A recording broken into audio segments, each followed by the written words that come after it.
Dit is vandag Vrydag 16 Januarie. Baie welkom by hierdie luistermeditasie tydens Epifanie. Die skrifgedeelte waarby ons vandag gaan stilstaan is Psalm 147 vers 1 tot 11. Die afgelope Dinsdag is daar stilgestaan by vers 12 tot 20 en vandag gaan ons fokus op die eerste gedeelte van hierdie Psalm. Ons gaan dit lees in die 83 vertaling.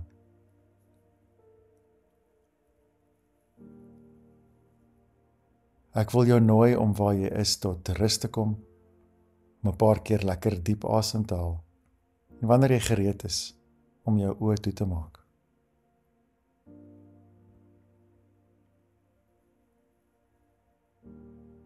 Raak bewus van die nabyheid van God, wat soos 'n vriend langs jou kom staan.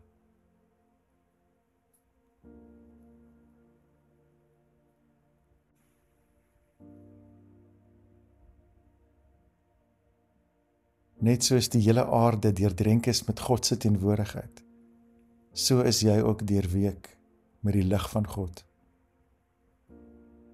Ontvang die geskenk van God se lig.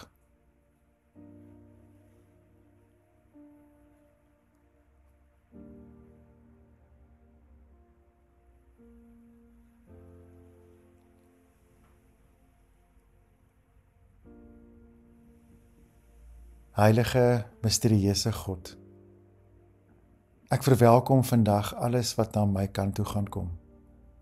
Elke emosie, elke ervaring, die stilte, die donkerte, vrede, onrus, hartseer en blydskap. Mag my vrae my vandag dieper vat in my reis saam met U. Dankie vir die geskenk van die onvoorwaardelike liefde, wat in die onvoorspelbaarheid van hierdie lewe die vaste grond onder my voete is.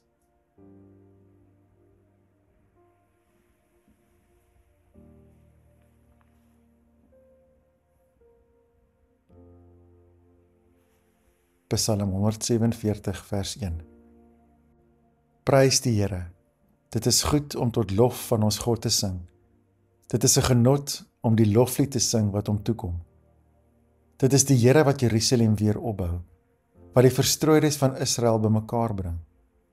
Hy genees die gebrokenes van hart, hy verbind hulle wonde, hy besluit oor die getal van die sterre, en hy gee elkeen 'n naam. Ons Here is groot en magtig, sy kennis is onbegrens. Die Here laat die hulpeloses weer opstaan, maar die goddeloses verneder hy tot in die grond. Sing vir die Here 'n danklied. Sing tot eer van ons God met begeleiding van die lier. Hy oordek die hemel met wolke, hy voorsien reën vir die aarde en laat gras op die bergland uitspruit. Hy gee aan die diere hulle veiding en versorg die jong kraaie wat om kos skreeu. Dit is nie die krag van 'n perd waaroor hy hom verheug nie, nie die bene van 'n man waarin hy vreugde vind nie. Die Here vind vreugde in hulle wat vir hom ontzag het, wat hulle hoop vestig op sy troue liefde.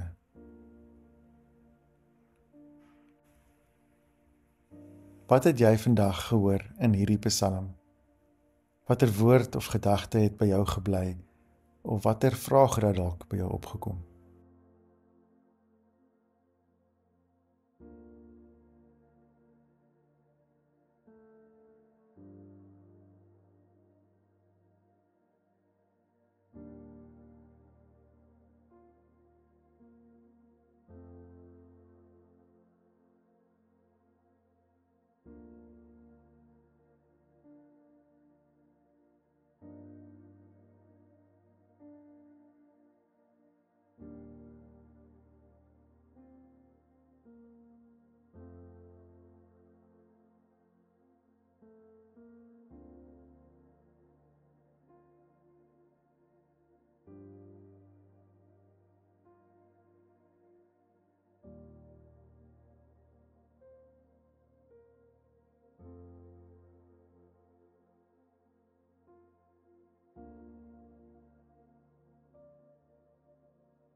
Die beelde wat hier gebruik word van God raak my elke keer diep. 'n God wat wonde verbind, 'n God wat sterre tel en elkeen wat die naam roep. Dis 'n skepper God van hierdie kosmos wat nie ver weg staan nie, maar 'n God wat hom afbuig na ons gebrokenheid. Dat dit wat ons ook geskep en gemaak het en naby aan ons staan. Wat my opval is dat daar in hierdie Psalm nie vrae en voorwaardelikhede is nie. Daar is nie wat as nie. Hierdie skrywer het iets om vir ons te sê en hy roep dit uit. Hy doen dit met oortuiging. En daarom begin en eindig hierdie gedeelte wat ons gelees het met Halleluja, want hy kan nie anders nie. Hy spreek nie wensdenkery uit nie. Hy vra ook nie ons opinie oor nie. Vrae is geweldig belangrik in ons geloofsreis, maar wat hier gebeur is antwoorde wat gegee word oor die God wat ons aanbid. Hy sê die Here bou Jerusalem, sing tot eer van die Here, maak musiek vir God. Die vraag hier is nie of God aktief besig is in sy wêreld nie. Die vraag is, sien ek en jy dit? En hoe reageer ons daarop?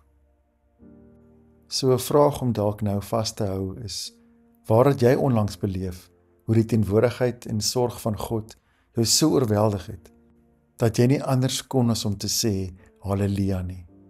Al was dit net 'n fluisterende Halleluja.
Ek is net weer bewus daarvan dat die Here in baie gevalle bou met ander materiaal as ons. Hy bou met hoop. Hy herstel die verlate stede van ons lewe. Hy bring orde waar chaos en donkerte woon. Hy gee reën aan die dorre aarde. Hy maak die gras groen vir die diere van die veld, maar ook vir ons. So dikwels is ons maar droog en verlore van binne. Die prentjie na buite lyk of ons alles in plek het, maar ons weet binne-in is die storie anders. Sy sorg is werklik sonder einde. Dis hoekom ons kan sing, U goedheid, Heer, kan ons nie pyl nie, want dit is werklik so. Hierdie is nie net bloot mooi poëtiese, naïewe taal nie. Dis die diepste werklikheid van ons lewe. En wat hierdie woorde diepte gee, is dat elkeen van ons, vanuit ons storie, kan getuig dat dit so is. Ons sing Halleluja, want ons kan nie anders nie. In God se grootheid is daar 'n sagtheid, en in sy sagtheid lê 'n sterkte wat ons nie altyd lekker kan verstaan nie. Soos vers 10 en 11 sê, God vind nie sy vreugde in die krag van perde of die spiere van soldate en mense nie. Hoe vreemd dat hierdie almagtige God nie verlei word deur mag nie, maar dat hy vreugde vind in wat ons hoop, en ons brose hoop is vir hom genoeg. Daar kan 'n mens dit so sê, in God se grootheid is daar 'n sagte nabyheid. Die een wat sterre kan tel, wat winde laat waai en wolke vorm, is dieselfde een wat stikkendes heel maak, wat die eensame se stilte spreek en ons verras met sy teenwoordigheid. Sy hande skep nie net nie, hulle genees. En in hierdie waarheid vind ek my diepste rus. Hy vergeet nie, hy kyk nie weg nie, hy laat nie los wat hy gemaak het nie. Hy bly en hy bou. Wat het vandag in jou binneste beweeg tydens hierdie meditasie?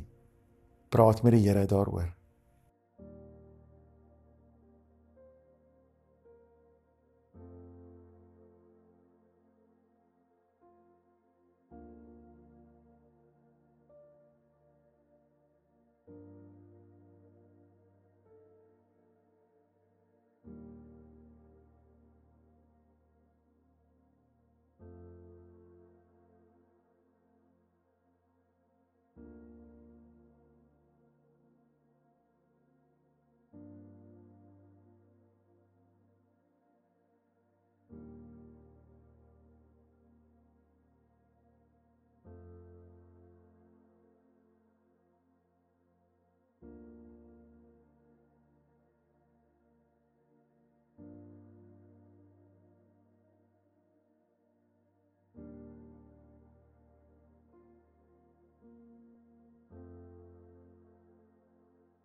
Here, wanneer ek in gebed voor U kom kniel, kan dit so maklik gebeur dat ek verval in 'n klomp versoeke wat ek aan U rig. Dat ek opinies het om te gee en eintlik verlore raak in net wat ek nou nodig het. Ja, ek erken, Here, daar is ontelbaar baie begeertes wat ek nou aan U kan bekend maak. Maar vir nou vra ek, Here, dat U my sal stilmaak. Daarom kom doen ek dit vanaf my knieë, om te sê ek kom buig voor U, maar meer ook, ek is afhanklik van U. Ek wil kies om te luister na my lewe, na U stem, wat oor die skepping uitgebasyn word. Here, ek wil vandag volledig teenwoordig wees in elke oomblik van hierdie dag, in elke vervelige taak, in elke lewegewende gesprek en in elke maklike en moeilike vraag. Mag ek bewus wees van U nabyheid in alles wat vandag oor my pad kom. En mag U genade my vul met waagmoed om U met 'n opregte hart te volg. Amen.